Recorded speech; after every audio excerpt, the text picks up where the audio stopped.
things are better left unknown. And I'll never find you here, 'cause no one's ever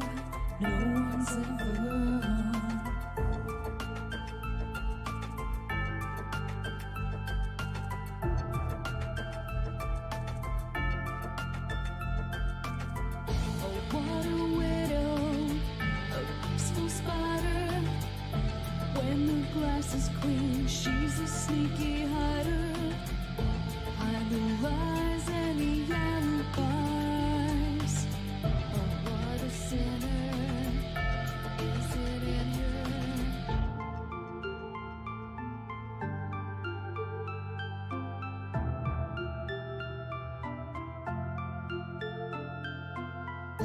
What's the truth in this riddle?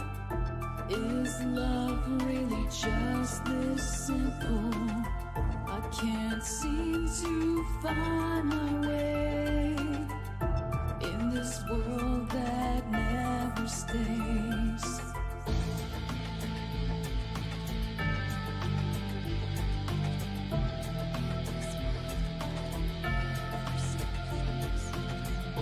What a widow, a peaceful spider. When the glass is clean, she's a sneaky hider. Hide the lies and the alibis.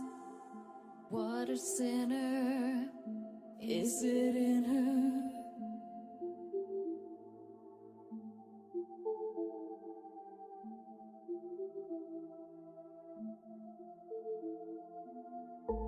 Is this real? Just illusion? I'm lost in the wonderland of confusion.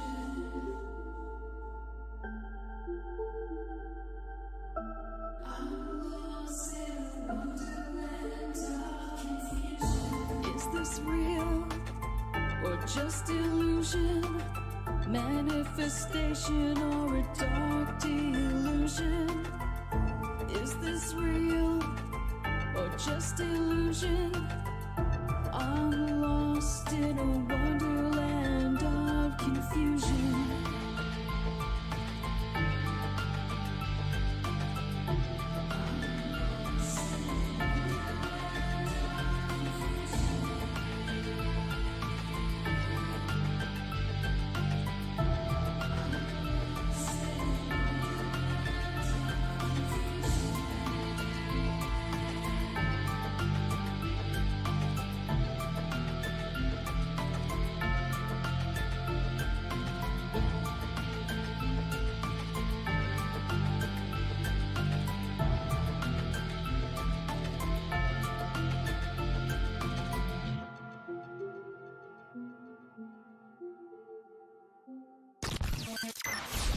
Rip'n Rabbit Hole is a community-driven radio. At times the community comments may reveal prejudices and other beliefs that we or our sponsors do not condone. Views or opinions expressed by the community, callers, or guests, are those of the individual speaking and do not represent the views or opinions of this site. Rip'n Common Sense content is intended for mature audiences only. Enjoy. Multiverse broadcasting system initiated.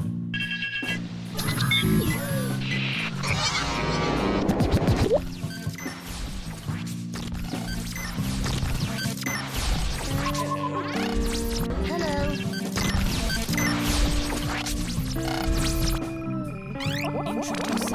Lasers. Multiverse connection established. Lasers. Hello. Multiverse connection secure. This station is now the ultimate power in the universe. This is My Life DIY, and hi, this is JoJo. Hi, my name is Ash. Hey everybody, it's AJ the Rip'n Rabbit. This is Cynthia Sue Larson. This is your man Meta, aka Propagate This Light. And you're now listening to DarkWolf's Den. The DarkWolf's Den Show on Rip'n Common Sense Radio.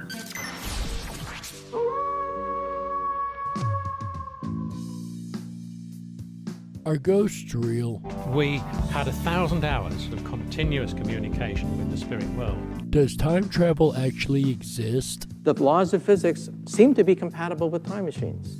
You know, sometimes I wonder about reincarnation. Don't you? A 4-year-old boy in Adelaide, Australia, has told his parents that he used to be Britain's Princess Diana. What would happen if the world found out that aliens were real? I didn't say disclosure would be easy, but what is the alternative? To establish a space force as the 6th branch of the armed forces. We have so many questions and yet so little time, so to have you here, the pleasure is all mine. Coming to you from a secret cave, hidden deep within the wilderness. This is the DarkWolf's Den Show. Now, here is your host, Jerry Hicks.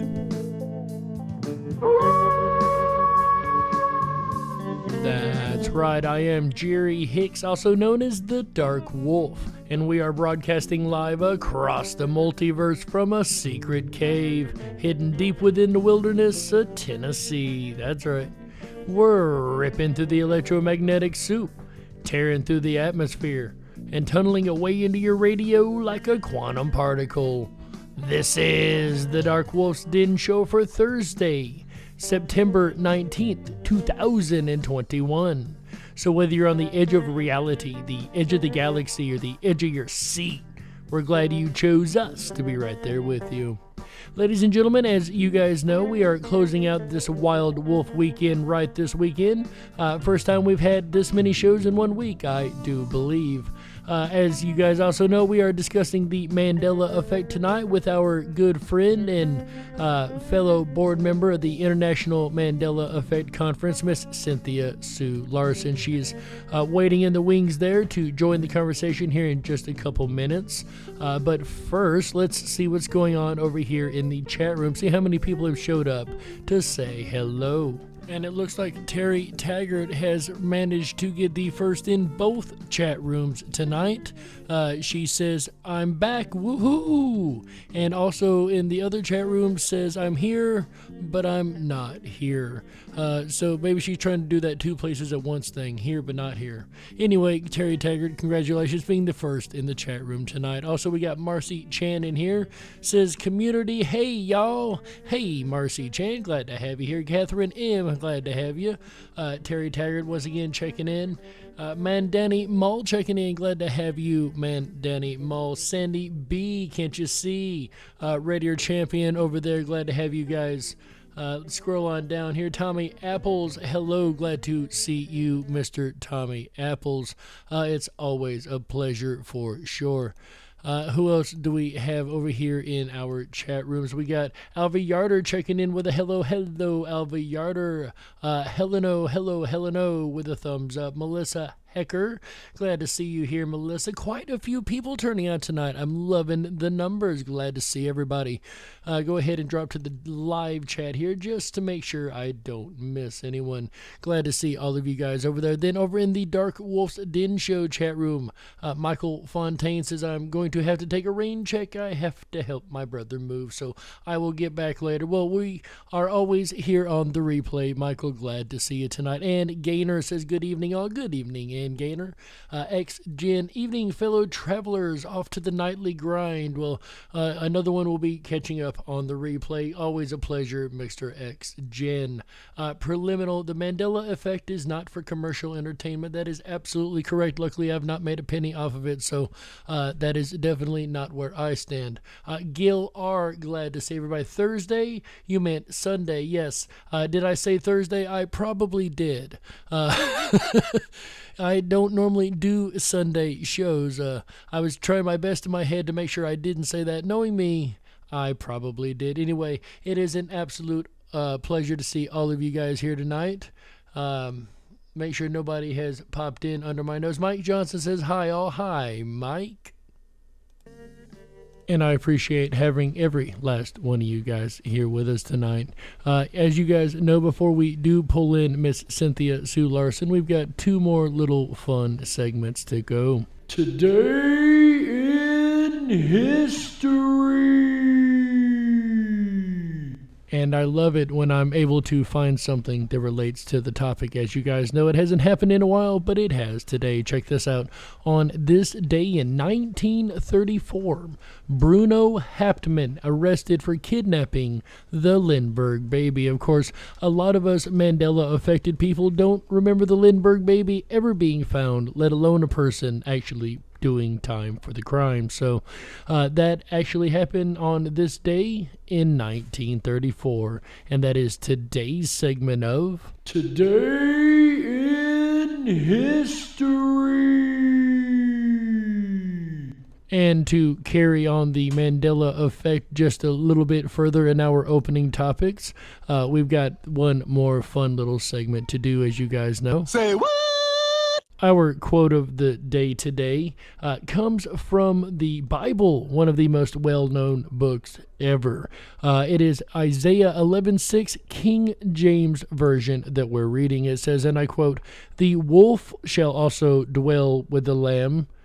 The leopard shall lie down with the kid, and the calf and the young lion and the fatling together, and a little child shall lead them," end quote. As you guys also know, that's another quote that a lot of us remember in a completely different way. I personally remember the lion shall lie down with the lamb, but that is today's segment of Say What? And we're definitely going to have to ask Miss Cynthia Sue Larson about that. Speaking of Cynthia Sue Larson, let's go ahead and bring her into the conversation here. Go ahead and hit that unmute button. Miss Cynthia, how are you doing tonight? We are very honored to have you here with us.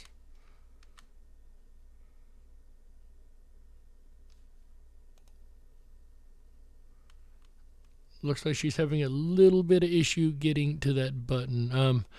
In the meantime, she is here. I promise, guys, she is actually here. Yeah, the Lindbergh baby. I don't remember them finding the Lindbergh baby. As a matter of fact, I remember it was a thing where people used to stand up and come forward all the time. I was the Lindbergh baby. I was the Lindbergh baby.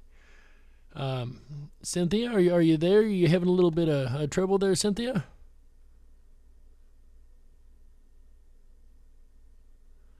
All right, she seems to be having issues. She will be back with us here in just a moment. Once again, guys, the fun of live radio, right? Can't make this stuff up. Anyway, once again, it is great to see everybody. Mike Johnson checking in. Says, hi, everyone. The Dark Wolf shall dwell on Sunday, says Raider. Yes, he shall, Raider. Yes, he shall. I think she has gotten back with us. Miss Cynthia Sue Larson, are you back with us, ma'am? I think so. Can you hear me? We can hear you loud and clear. Excellent. How have you been, Miss Cynthia? Doing great. Thank you so much. Yeah, I'm glad to be on the show. Love the topic, obviously. Obviously, right? It is an absolute honor and pleasure to have you here, both as a show host and as a friend. I'm so glad to get to spend a little time talking about this topic with you guys. We've got a full chat room over here, 2 chat rooms full over here, as a matter of fact. So as the questions come in, we'll do our best to try to sort those out. One question I did have, first and foremost, My Life DIY said she was watching, before we get into the Mandela effect, she was watching one of your videos, a video I've personally seen myself, where you had some plants that seem to have a mind of their own. And not only a mind, but a voice of their own. Could you tell us about the singing plants and that technology, and what all that is about, please? Yes, that's the music of the plants, and I heard it first around the year 2000 at a consciousness conference that I attended, and there was a prototype present, and Stephen Halpern, the musician, was willing to let these researchers hook just a potted plant from the hotel up to his keyboard and his MIDI, and then with equipment very similar to what we might use if we were doing some kind of a lie detector test, galvanic skin resonance detection technology was utilized to basically create a feedback loop, so that the energy and the thoughts, if you will, or the intention of the plant would translate into music, just like any kind of biofeedback device that a human might use. But this one is hooked to the MIDI, to the keyboard, and what I heard was extraordinary. I just thought, okay, I want this, because it sounded amazing. the plants were able to basically just share what I think it's their thoughts, their feelings. And it was really relaxing and uplifting and amazing. I felt like I was watching a plant describing what sunrise was like. That's what it sounded like. And I've never heard music like that before. And so finally, this last year, when I saw that long-awaited prototype has turned into something that is the size of a cell phone and is affordable for a few $100s. I've been waiting 20 years for it. So to me, it's like, yeah, that's about a good price point. And it's no longer something that's tons of wires hooked up to this large device. I've seen the in-between ones along the way with people that had those as well. But this is amazing. It's so beautiful, and I've got it right here in the room, and I've got a plant too. So maybe after the break, we could do that. Oh, that would be absolutely fascinating to me. I love stuff like that. So the plants are literally talking through this device. Have they narrowed it down to anything that we would recognize as wording, or any like understandable patterns like feed me or more sunlight or anything like that yet? Well, that still requires, just like you need a plant communicate, like an animal communicator, you'd need a plant communicator, which may sound funny to people, but you see people all the time who are gifted with plants, and it's like they're hearing what the plants are saying. And I think that's really true. So, but the device itself doesn't really turn anything into words that we would recognize as human language. Instead, it invites us into their way of feeling the world.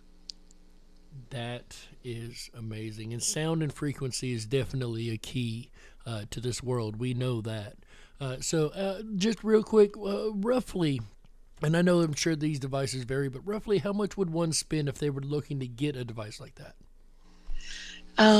Yeah, it is a few $100s. They're having a sale, I think, this weekend. So what I would recommend is sign up for the email list at musicoftheplants.com. I get no money from this, so it's not like there's no cut for me. I just like the product. I like the idea. And so once you're on the list, then like I think that sale was happening this weekend, but I already have a device. The one I got is called the Bamboo. And it's, like I said, it's just a tiny little thing. It's like the size of a tiny little cell phone with a couple wires, really easy to use. That is too cool. I don't think I will be investing in one anytime soon, but I know the person that did ask about it, most likely that would be their next question. Well, how much is something like that? So I do appreciate that. Once again, you make no cut off that. So I do appreciate that. So when I was growing up, in my reality, I guess you would say, for lack of a better term, I don't remember the ability to talk to plants. But there's a lot I don't remember that seems to be the way it is today, right? There's a lot of people that are waking up now to this new effect. You and I have been around a lot longer in this research and study than I have. But you and I have been around quite a while in this, and to us this is kind of commonplace, a little old school, if you will, albeit a new phenomenon. But there are a lot of people who are just waking up today. I got a question the other day on an email. Forgive me, I don't remember the name of the person that sent the email, but they asked, do I know where a forum is to discuss the Mandela effect? And I do know about Reddit. That is the only place I really know that has forums like that.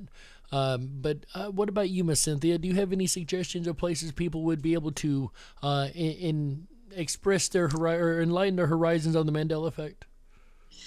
Well, I've always had those opportunities through my website, and I've got one on Facebook it's got some people there. It's basically called One Mind, Many Worlds on Facebook, and it's a closed group, but you can ask to join. And that's exactly what's open for people to discuss. And there's something on Groups.io. Before that, there was a Yahoo group for reality shifters, and that was started around 1999. So I had these things running, but then I've been around so long, the technologies have closed. Like Yahoo doesn't have groups anymore. So it's kind of funny. But I think now we've got the community through open tables for the International Mandela Effect Conference, which is a perfect opportunity for people, if they're willing to go on YouTube and join in the comments during that conversation, they can really get involved that way, which is fun. And just to catch people up who may or may not know, and I mentioned it in the opening monologue, I am a member of and considered the father of the International Mandela Effect Conference. We are both board members of that particular conference. Ms. Cynthia is the president of the IMEC. So if you hear us referencing IMEC or the IMEC conference, that's exactly what we're talking about. And we do have open tables. Live radio, great. Have open tables. Which is our show we do once a month discussing different aspects of the Mandela effect. Real quick, speaking of Mandela effects, Preliminal, I believe I actually got the name right that time. I've been practicing, he should be proud. Says there's a quote that was by Eleanor Roosevelt that he can't find. See, do you remember this quote, Cynthia? And I quote, "I wouldn't find it any stranger to find myself in another reality, any stranger than how I felt to find myself in this reality." End quote. Does that sound like something you've heard before and attributed to, say, Eleanor Roosevelt? That's new to me. I've not heard that one before. That's really cool. Gotcha. I love it. Well, it appears to be missing now from this reality. Wow, that is crazy. So as cool a quote as it might is, come back. That's really interesting. Right? Definitely mark that point right there in case it does find its way back into our reality, right? Yes. And, one thing I am going to, I was talking to Cynthia about earlier backstage in the green room, is that I would like to discuss and bring up at our next board meeting possibility of adding a forum to the imec.world site. That is imec.world. That's the Mandela Effect Conference website. What do you think, Cynthia? I think we should bring that up and suggest that our webmaster put it on there?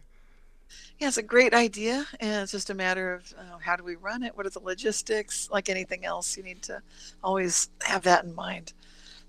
So this is we're just talking about it here. We haven't decided on anything. I've got to bring it up. Yeah, it's just an idea. I'm saying, asking what you think about that idea. I think it's a good one. I know so many people right now that I keep hearing from are very interested in just the times that we're living in. And rather than being fearful, they would love to get together with others who are like-minded and aware that reality can shift, that the Mandela effect is real. In other words, if history can change, then maybe we could get together and really be a combined force for good, for planetary change. And that's where I usually bring up International Mandela Effect Conference, tell them about imec.world and about the monthly YouTube live stream broadcasts that we're doing, usually like the last Wednesday of a month or, second to last or the last Wednesday. Right around there.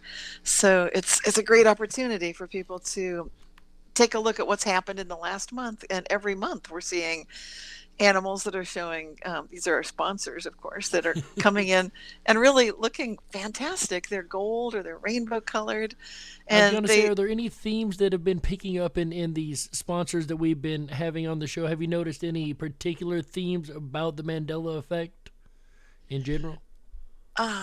Well, just with the animals, you mean, or just beyond that? The animals are amazing because we keep seeing white ones, gold ones, and rainbow. Those are the ones that just keep showing up. And often we'll see an animal that we have never seen before. I think last month it was a rainbow octopus, and it was weird enough to see this amazing octopus that no one had ever seen. And then I think Christopher Anatra, the quantum businessman, he's the one that said, "Wait a minute, I didn't notice it was rainbow." And he put the slides together. He's like, "This is amazing." And that's another thing we've seen in throughout the Mandela effect, from the rainbow mountains to the rainbow rivers to the rainbow animals. That seems to be a carrying theme, is these multitudes of colors, all inclusive, all the rainbow squirrels, says Jason M. Star. That's correct. No, Josh Phoenix, this is not a repeat. We are as live can get. over here in the Darkwolf's Den says, Euler Greg says, we are shifting through space as well as dimensionally. That brings up a good point. When it comes to Mandela effect, everybody's got their theory, and you've got a particularly amazing theory. The way you think it all works with the quantum shifts and the quantum jumping. Could you give us a brief overview of what quantum shifting is for those who may not have heard this before? Okay. Yeah. Well, I started my website talking about reality shifts, which is sort of the situation where we lose socks in the washing and drying machines. Remember, it's back in the 1990s before Mandela effect was a buzzword. Nobody had heard the term, and we weren't looking at the collective shifts at that point. So these are personal Mandela effects or reality shifts. And then once you get comfortable with the fact, if anyone can be comfortable with the fact that things are changing, and you might set something down and it's not where you think you put it, you might write something and it's changed, you might have read something and the book is or the movie is different, then things start getting kind of wild. But within that realm, you can start recognizing that you are an energy being, and that when you have alignment with all levels of yourself, that means your head, your heart, your gut, you're in complete agreement with yourself as to what you need is what you love, is what you're visualizing, then it's completely possible to make a quantum jump and to end up not dead when, by all rights, whatever the circumstance was that was happening would have been normally expected to kill, maim, or disable you, for example, or unless more mundane examples, it might not be that life or death, but you just need something, and that becomes what's now the reality. That happens to me a lot. Just mundane, everyday reality shifts, but they're kind of quantum jumps because it's an example of me acting as if I have the money that I need, for example, and then suddenly it's there. It's been in the account all along.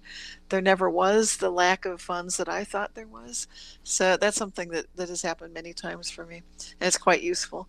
But remember, it's not greed based. This can't be for me. It can't be something that's beyond what I need. It has to be what I need, and it has to relate to being in service. Usually, really feeling like my heart is in it. So it's not about an ego based situation. And that is probably one of the most important things. This is not about ego. There's no I'm going to do this, I will do this, it has to happen. There's no egocentric twist to it. It's all I know exactly what you're saying. I'm trying to find a way to word this. It really is harder than it seems, isn't it? I see what you've been dealing with for so long. But seriously, it's. I love how you say you have to be in agreement with yourself, so you can't have any doubt. It goes back to the Bible, to that one line by Jesus: if you have faith even the size of a mustard seed, you could move mountains. So this sounds to me like a modernized way of saying the same thing. If you believe it that wholeheartedly, the universe has to basically wrap around that will. Is that more so what I'm hearing? Roughly. And then the caveat would be there are levels of our high self that understand that we might lose someone we love. They might actually die, and that does happen. It just recently happened to us. We lost someone in our community, Eileen Colts, and that's devastating. So, and I know a lot of people want to bring people back. I would love it if people that I adore came back to life. To me, that's fine because it happens with celebrities. It'd be great if it happened with someone I know. I'd be happy. But having said that, that can also freak people out too. So this topic is really an amazing one. The Mandela effect being named after Nelson Mandela, who people noticed was alive when they thought he had passed away. And I mentioned a similar case with Larry Hagman in my book, Reality Shifts, which would have been perhaps the first Hagman effect, but we don't call it the Hagman effect. And I'm kind of glad. Right. I think the Hagman effect. That just sounds scary, right? No offense to Larry Hagman. He's wonderful. Right. Just a one-hour effect named after him. Thanks. Appreciate the offer. But what? So now you've had all these different experiences throughout your life. Anybody who's read your books, who's followed your work for any amount of time, has heard you tell many stories about your many amazing experiences you've had. What sparked you to start Reality Shifters and actually reaching out to the public and seeing if you were the only one who was seeing these anomalous effects in reality at the time? Well, a whole series of events occurred that sort of all pushed in that same direction. You know how that happens. I think you've talked about your theory. You have your own amazing theories about this. So that was happening to me, and it became increasingly abundantly clear that the things I was witnessing needed to be talked about, no matter how awkward that might be, no matter what kind of a dark horse that made me and my family. It's not exactly the kind of thing people love as a topic goes. Even, to begin with, in the 1990s, I would mention to people what I was doing, and my neighbors would literally take steps away from me backwards, kind of like, "Oh, nice." Oh, really? Yeah. No, we're good. No, yeah, really. You know what? I gotta go. Was not a popular topic, not with mainstream people, not my family, not my neighbors, and so I knew this is kind of fringe in that sense. But I also knew it was important. It's phenomenally important, and that was, if you want to call it a spiritual feeling, that I would call it that. It was really a calling that I needed to do this. That the time for it is now. I couldn't wait any longer, and I needed to go for it. I needed to make it public. As embarrassing as that was, it's like, okay, this needs to be spoken about, needs to be talked about. And at the beginning, people were so grateful to be able to share their experiences, their firsthand experiences. And the most common thing people would say is, "Thank goodness that you believe me, because otherwise I would think I'm losing my mind." That what I just witnessed, streets, houses, buildings being completely different. Just driving down a road one time and it's one way, going back and it's completely different.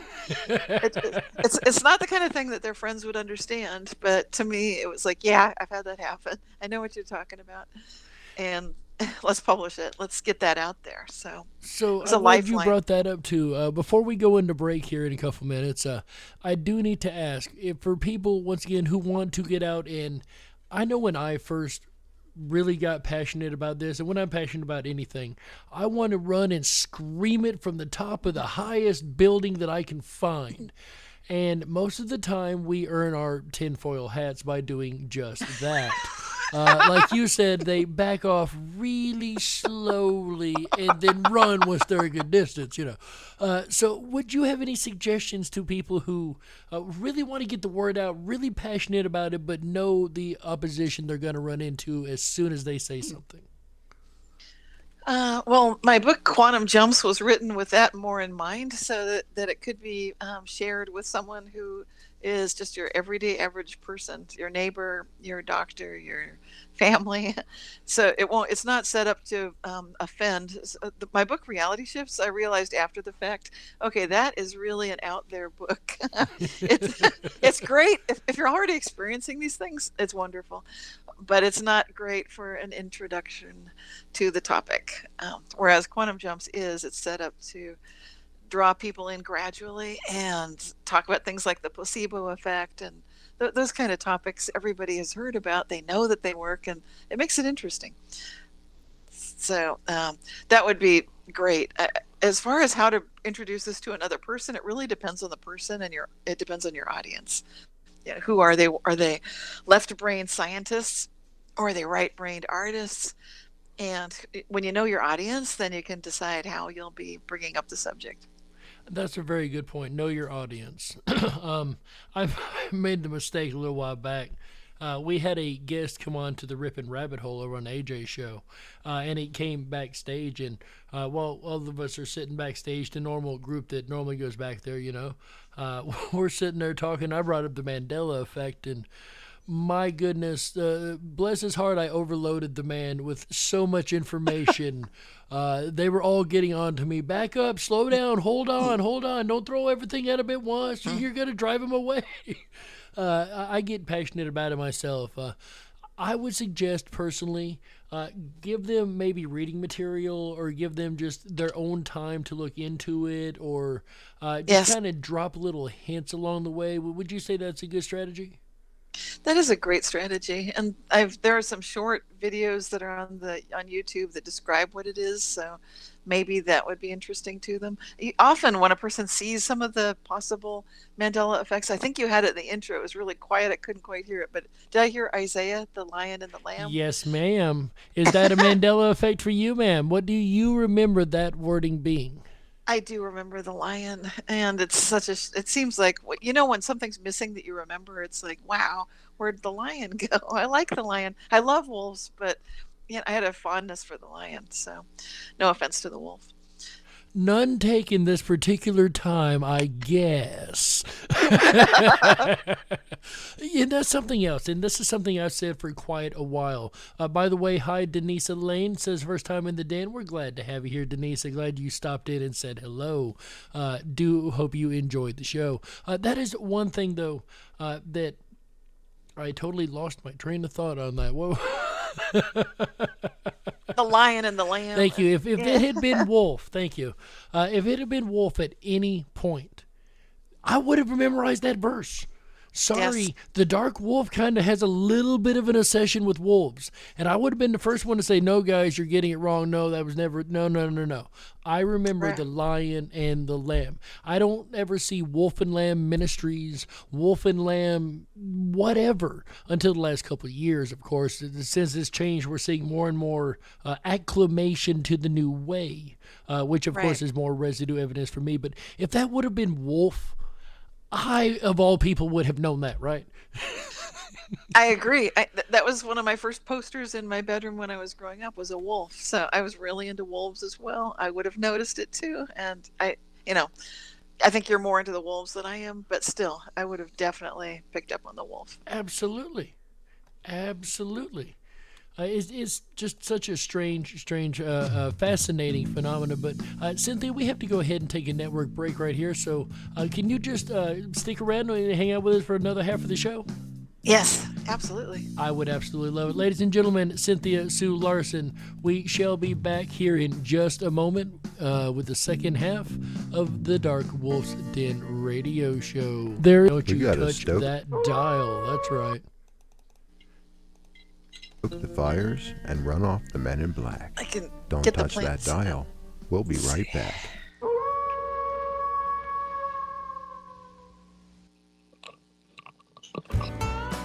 Oh yeah, Jerry Hicks holding down the weekend fort just right and ending out the weekend right together with you tonight, Sunday, September 19th, with his look at the Mandela effect. If you're enjoying the program so far and you haven't done so already, please make sure to thumb up that video, hit that subscribe button, and ring that bell. You'll get our notifications every time we go live. We're here every Wednesday, Thursday, Friday, Saturday, and Sunday nights, bringing you the very best of common sense radio, the Rippin' Rabbit Hole.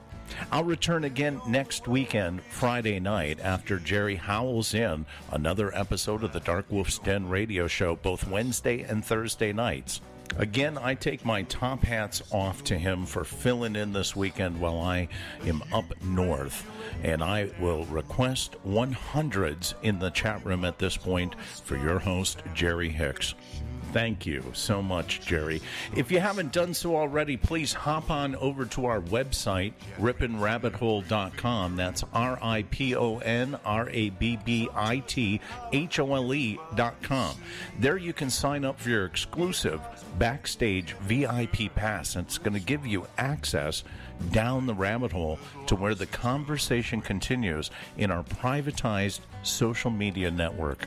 It's free to do so, and it always will be. It's going to allow you the opportunity to set up a profile, share information on a wall, similar to all the other social media networks, with the exception that we don't block you, we don't ban you, we don't suspend you. It's free speech over there down the rabbit hole, and you're invited to take advantage of it as long as you can.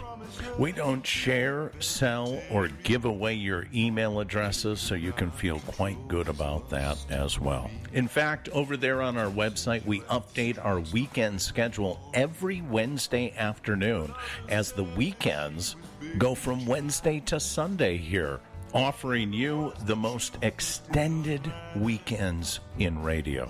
And if you've missed any one of our broadcasts, we've got an extensive on-demand library of every episode that we've ever done. And you can search that by topics, like tonight's topic, the Mandela effect, for instance.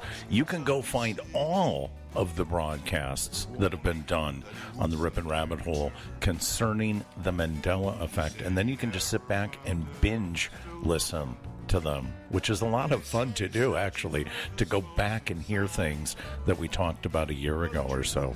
Speaking of the Mandela effect, we will return now back to the Darkwolf's Den Radio Show, the Mandela effect, for September 19th, 2021. You're listening to the Rip'n Common Sense Radio Network, the Rip'n Rabbit Hole.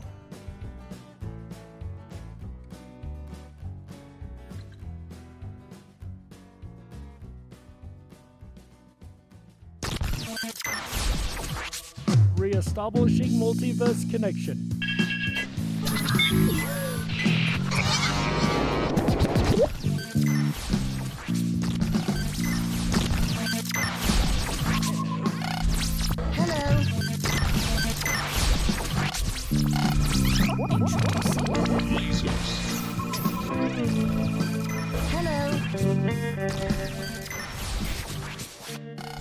Connection reestablished and secure. This is My Life DIY, and Hi, this is JoJo. Hi, my name is Oz. Hey everybody, it's AJ the Rip'n Rabbit. This is Cynthia Sue Larson. This is your man Meta, aka Propagate This Light. And you're now listening to DarkWolf's Den. The DarkWolf's Den Show on Rip'n Common Sense Radio. If you were meant to be controlled, you would have come with a remote, but you didn't. And that's why you listen to the DarkWolf's Den Show.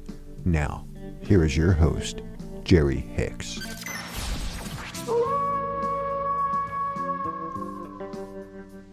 That's right, I am Jerry Hicks, also known as the Dark Wolf, and welcome back to the second half of the DarkWolf's Den Show for Thursday, September 19th, 2021. So whether you're on the edge of reality, the edge of the galaxy, or the edge of your seat, we're glad you chose us to be right there with you. If you're just tuning in tonight, ladies and gentlemen, we have been visiting with our good friend, Miss Cynthia Sue Larson, discussing the Mandela effect and a variety of other fun topics. And without any further ado, we're going to get back to the fun. We've got some really fun stuff planned here for you guys. In the first half, Miss Cynthia talked about the singing plants, and while we were on break, she was kind enough to go get a one of her musical chorus plants and her device. And what kind of plant is that, Miss Cynthia? Welcome back. Thank you. This is a pothos plant, so you can't see it, but it's just one of these plants that has shiny green leaves, and it's a cutting from my grandmother's plant. She had it when she was alive, and then it's a treasured family heirloom to keep that plant going. So is this one got a lot of personalities? It'll sing a lot, have a lot of its own voice to it? It does.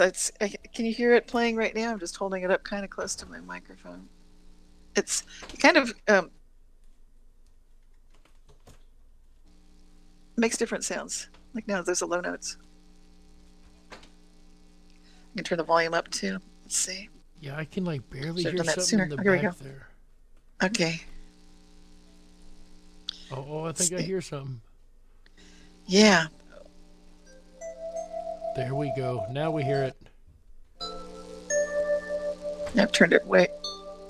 There's a volume control. For me, it's loud, but I think it needs it higher so you can hear it. It sounds perfect here. Yeah, it's very, very. This plant does love to play. It plays even when the sun's gone down, which it has. So I just give it a little extra water. This plant is reliable. It just loves to interact with the music. It's So, a good sport. So go ahead and hold it up one more time. Let's just take a couple seconds, just listen to it.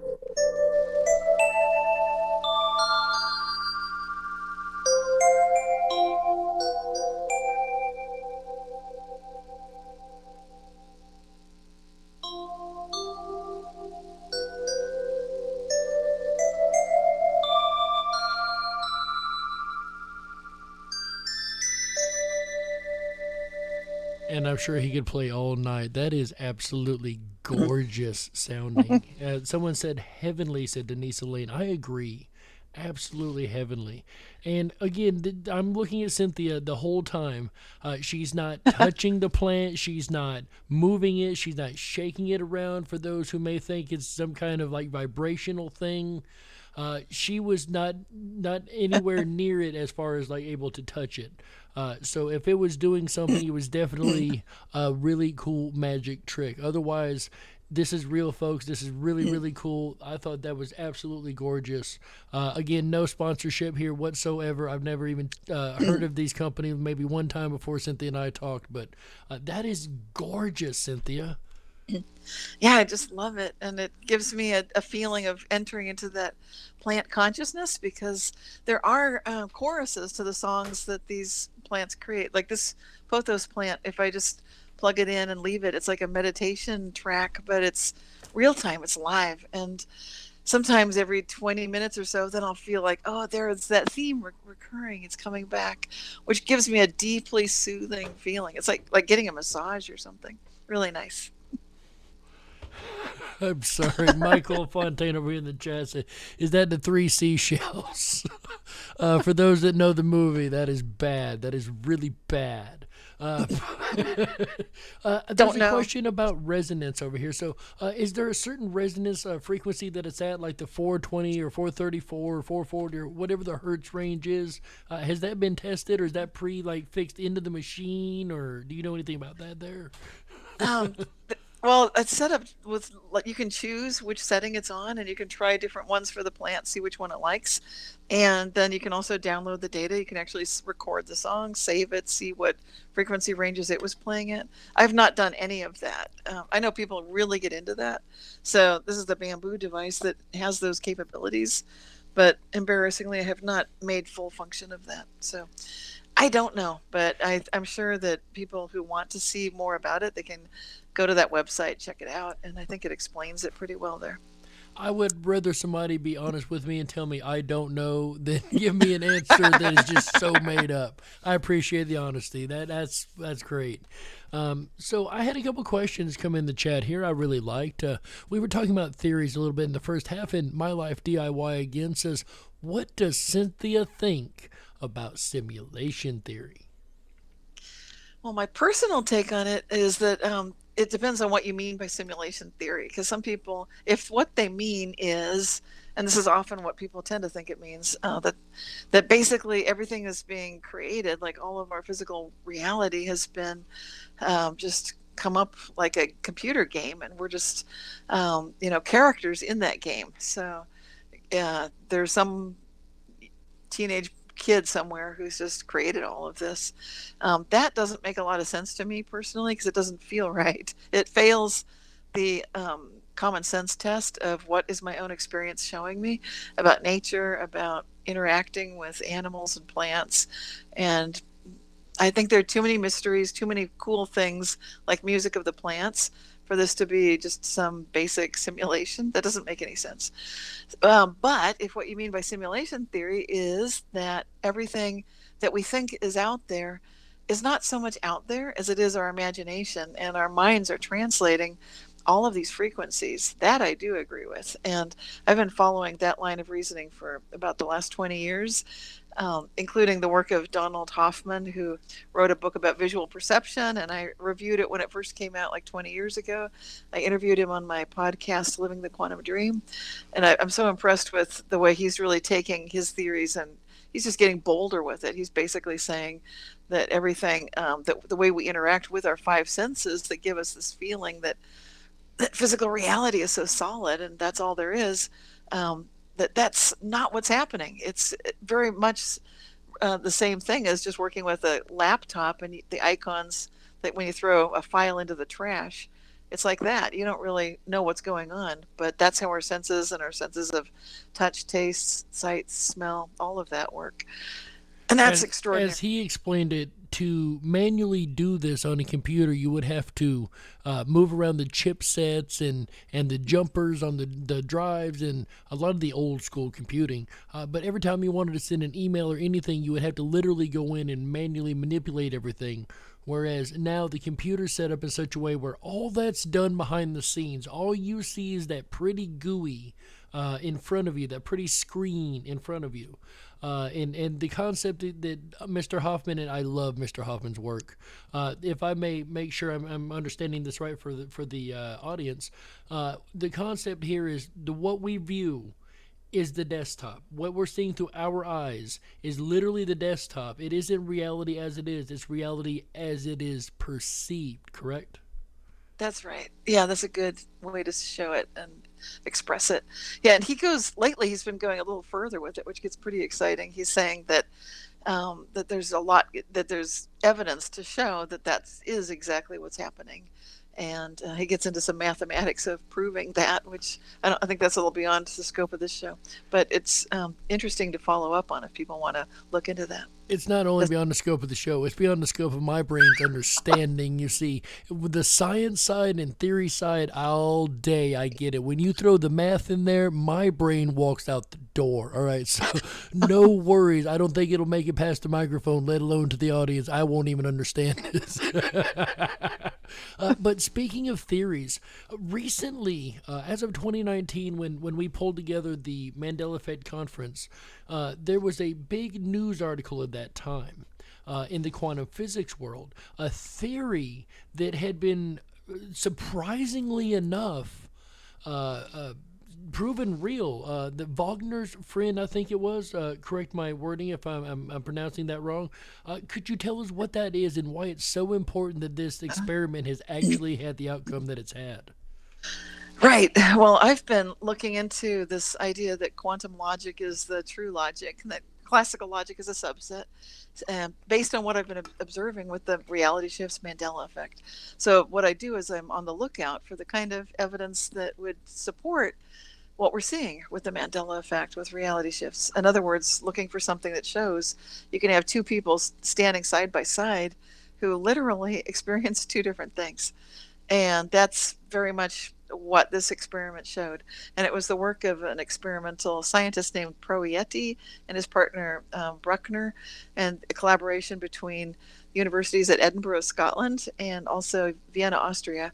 And what they were doing is taking the double slit experiment, which people might be familiar with as being basically a very simple, elegant apparatus, an experimental apparatus that just fires one single little photon at a time through a double slit situation, and then it something happens and it shows up on the screen and you can see what happened.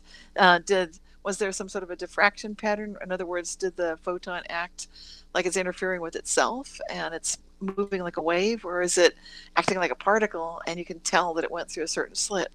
And so I'm not going to go into all the details here, but there were 6 photons that they were working with, 6 detectors rather, to sort of have an entangled scenario and be able to have, in the final outcome, you'll have basically 2 observations based on these 6 different detectors all set up in an elaborate scheme.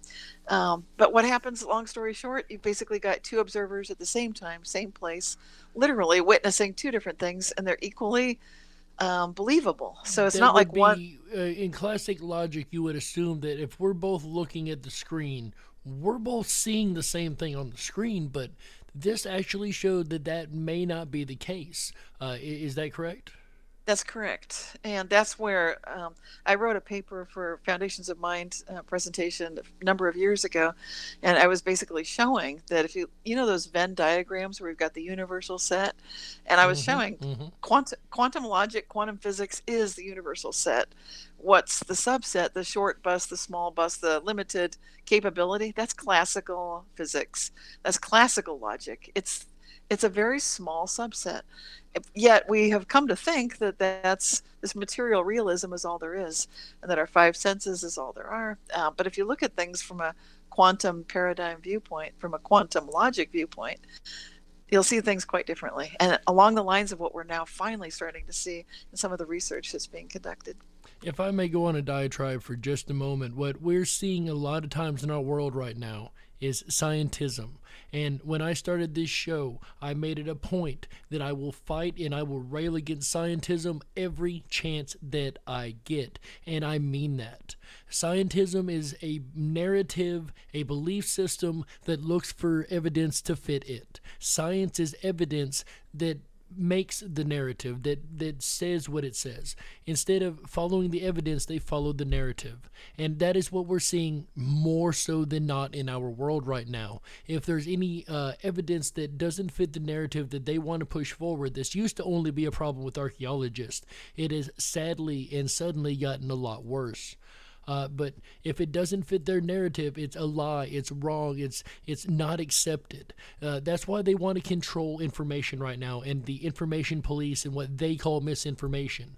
What they call misinformation is any science that doesn't agree with their scientism.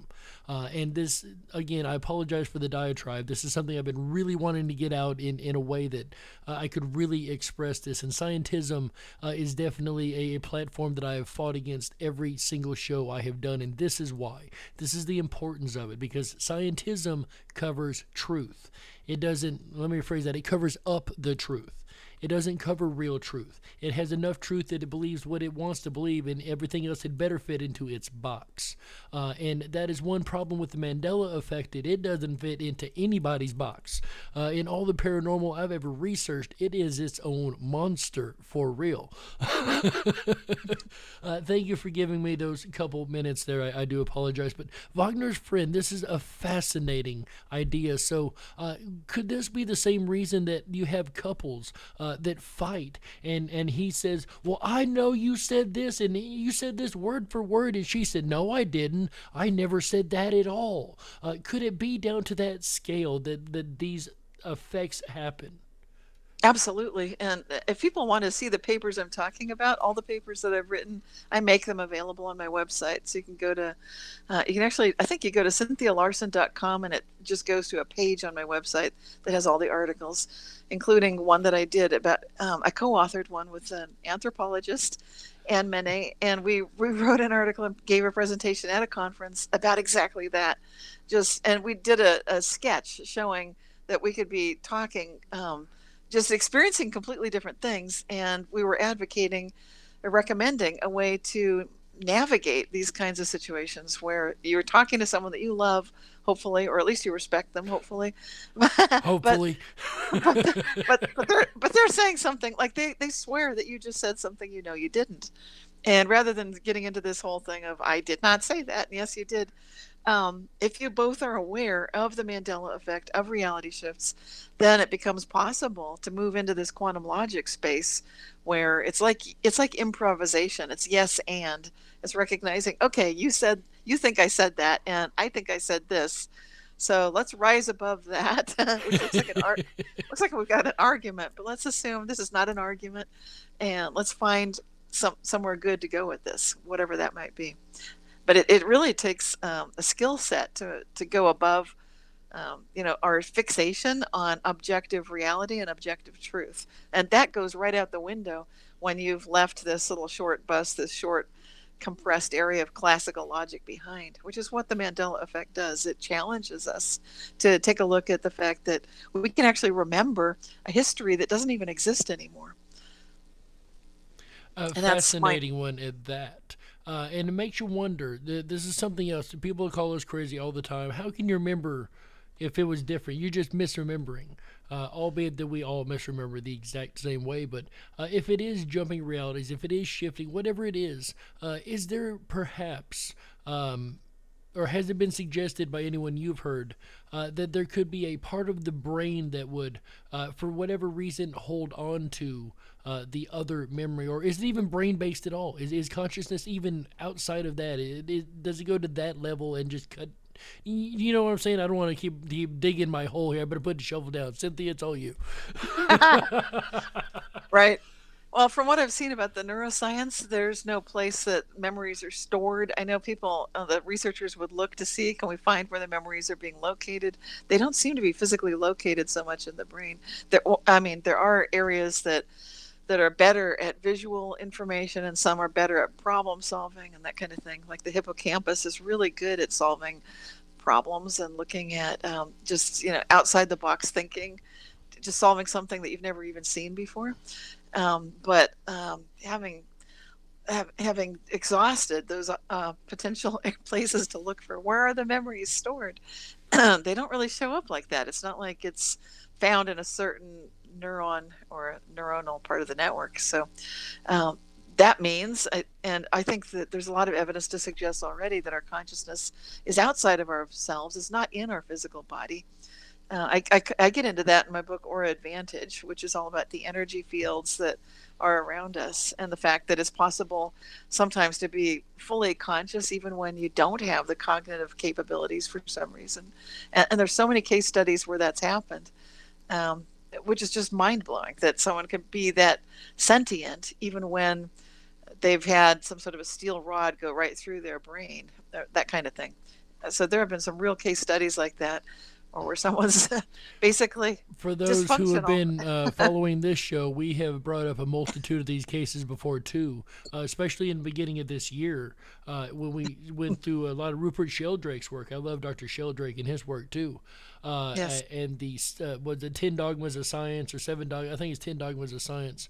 But in that he talks a lot about that very same concept you were just speaking of there. Right. Yeah, so it's a very big stumbling block when people are fixated, like we have to find where the memories are stored.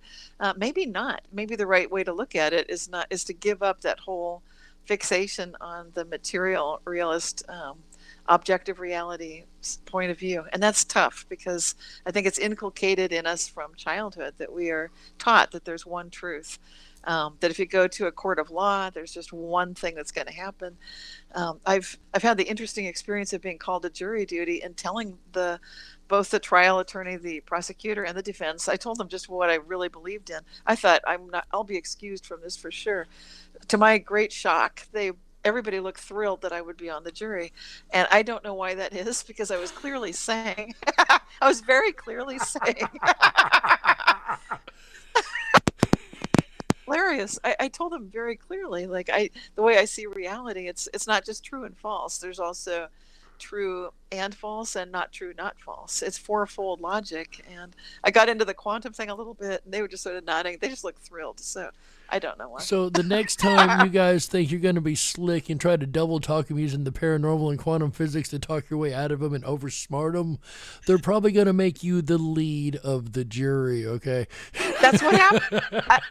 You are right. They made me the foreman of the jury. All the jurors are like, "You're in charge." I'm like, "I do not get this." So, real quick before we head out of here, I've got just a couple minutes left. I've had quite a few questions about synchronicities and manifestations and how they relate to the Mandela effect. First, have you seen a lot of synchronicities lately, and how do they relate to the topic? Yes, I do see a lot of synchronicities when I mentioned starting my website and feeling compelled, like this obviously is the right direction to go. It's kind of like when you go one direction, all the doors open, you go somewhere else and everything closes, then it's like you're getting a meta sign. Like there's a sign of higher consciousness directing you, if you will, saying, this is really what you need to be doing now, as awkward and embarrassing and strange as it might be. Sorry about that, guys. I dropped something here. I didn't mean for that loud noise. My apologies. Go ahead, though. And the Mandela effect brings us together. It's the collective shared consciousness, which gives me a sense of hope when it seems like it showed up right on schedule, right when humanity needed to solve a lot of problems that seem like they're pretty much insoluble. We have the Mandela effect. We're noticing things like the kidneys have relocated to a safer place in our bodies. We're seeing things that show that collectively we'll be capable of experiencing a kind of a golden age on Earth if we stay focused on it. It's easy to get distracted and focus on things we don't like. But the Mandela effect is encouraging us, just like if you've ever had a vacation and you do it completely by synchronicity, it's a great way to travel. I really recommend it. You'll notice that everything just goes amazingly well. Or if you run a conference that way, like we did in 2019, and it's not about ego. It's not about trying to force your way or willpower. It's much more, let's just have fun. Let's do the best we can with let's everybody do their best and pull it together. Man, that is amazing. And that's what I think.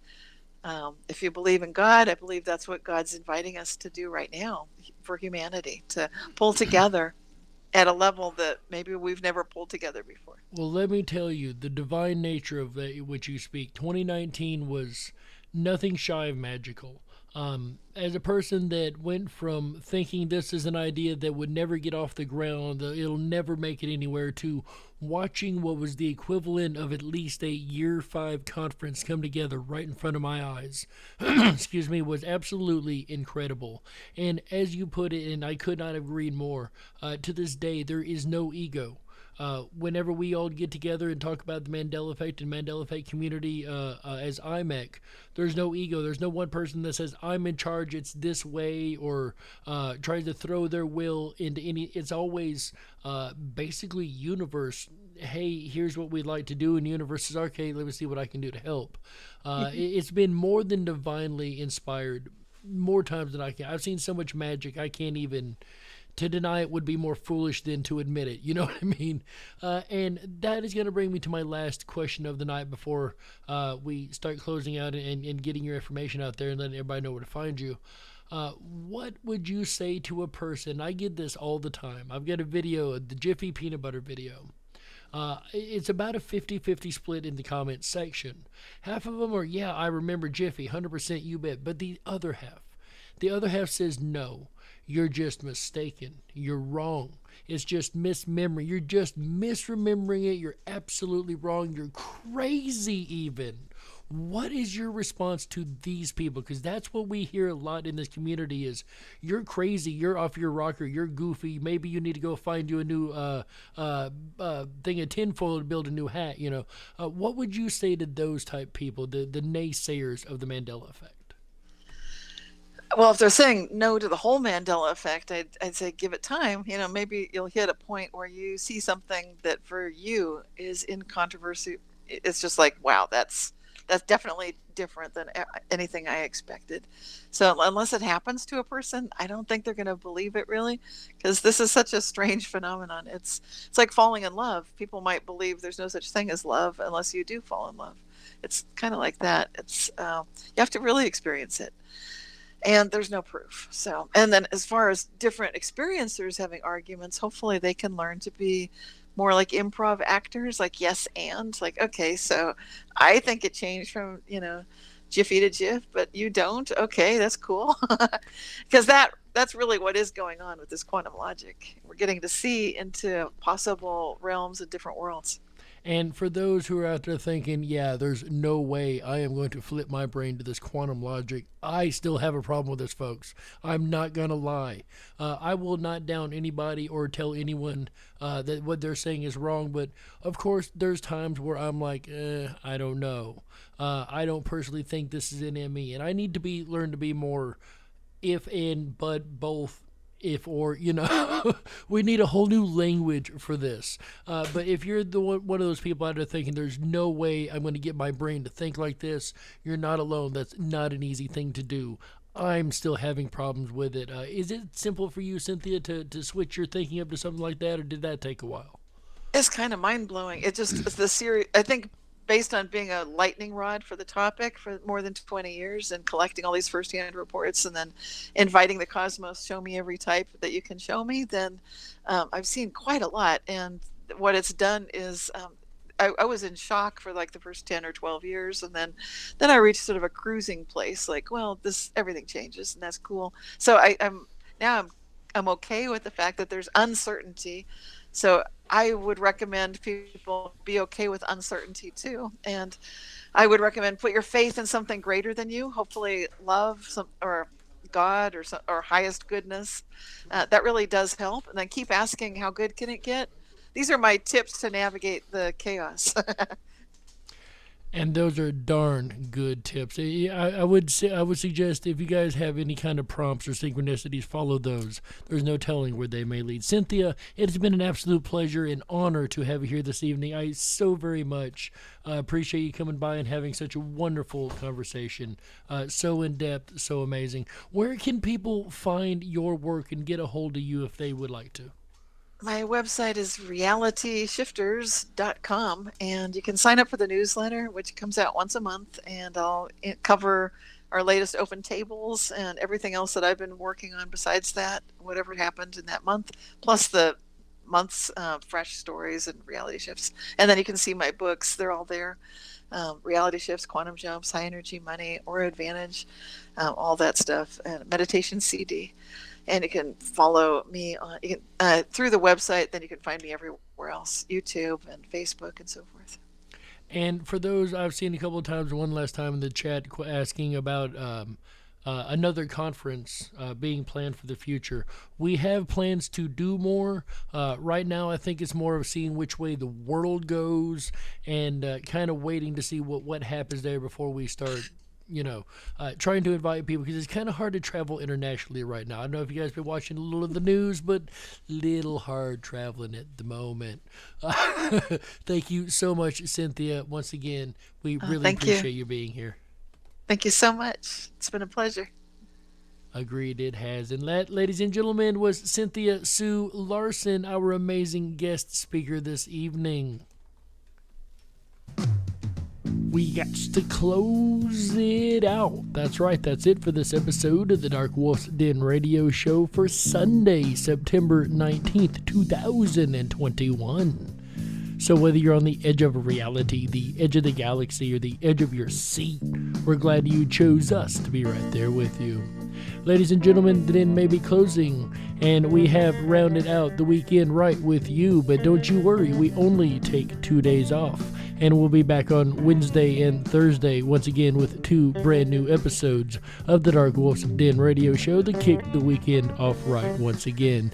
It has been an absolute honor and pleasure to be able to host so many shows on this special Wild Wolf weekend. We very, very much appreciate all of you guys being here.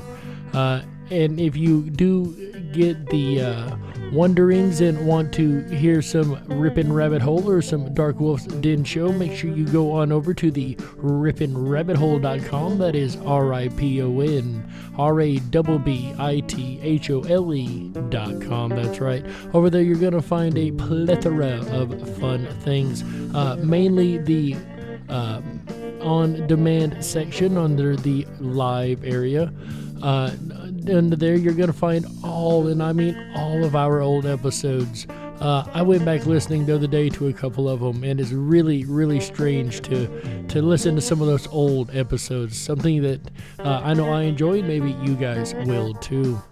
Also, while you're over there, do make sure you sign up for the Backstage Pass. It is absolutely free, and it is your ticket to all of the fun on the rippinrabbithole.com. Like the groups section over there in the Convention Estates groups that I've got there, as well as the Mandela Effect. You know we have a group over there. We've got to have our Mandela Effect group over there.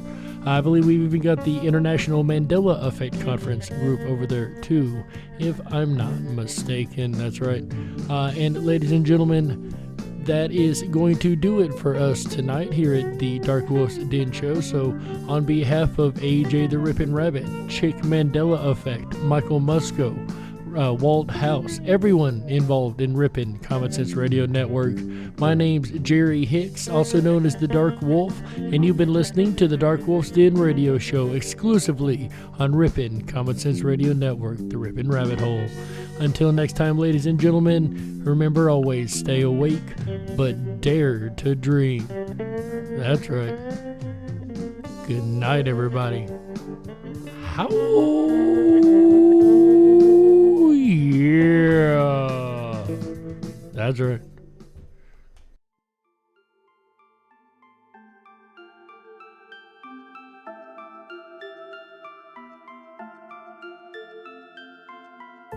Unlocked and into the dark.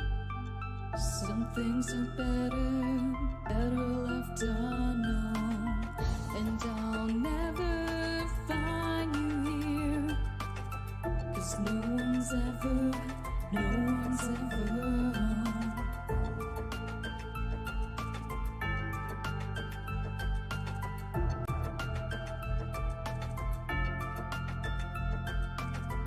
Oh, what a widow, a peaceful spider. When the glass is clean, she's a sneaky hider. Yeah, chick does better than me. I'll let her do it. Lies and the alibis. Oh, what a sinner. Is it in her?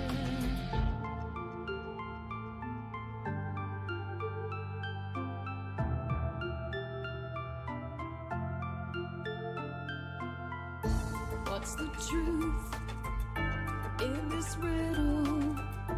Is love really just this simple?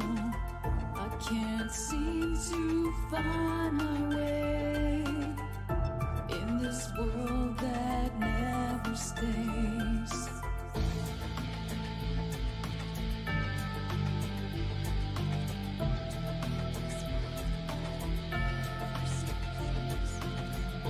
What a widow, a peaceful spider. When the glass is clean, she's a sneaky hider. Hide the lies and the alibis. What a sinner, is it in her?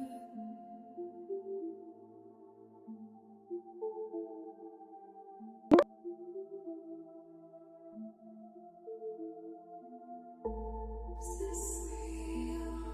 Just illusion?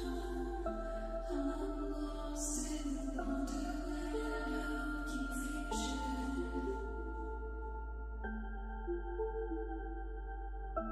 I'm lost in the wonderland of confusion. Is this real or just illusion? Manifestation or a dark delusion?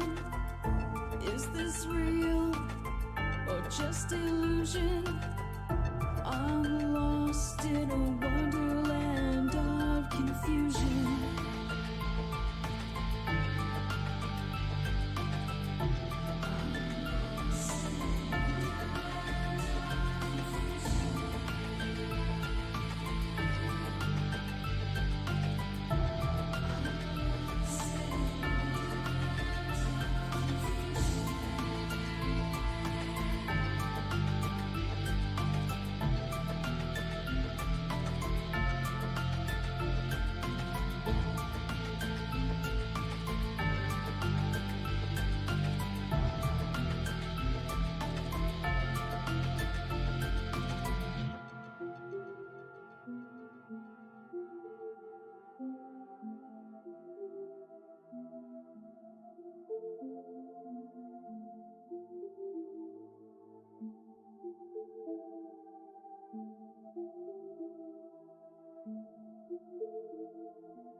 Bye, everybody.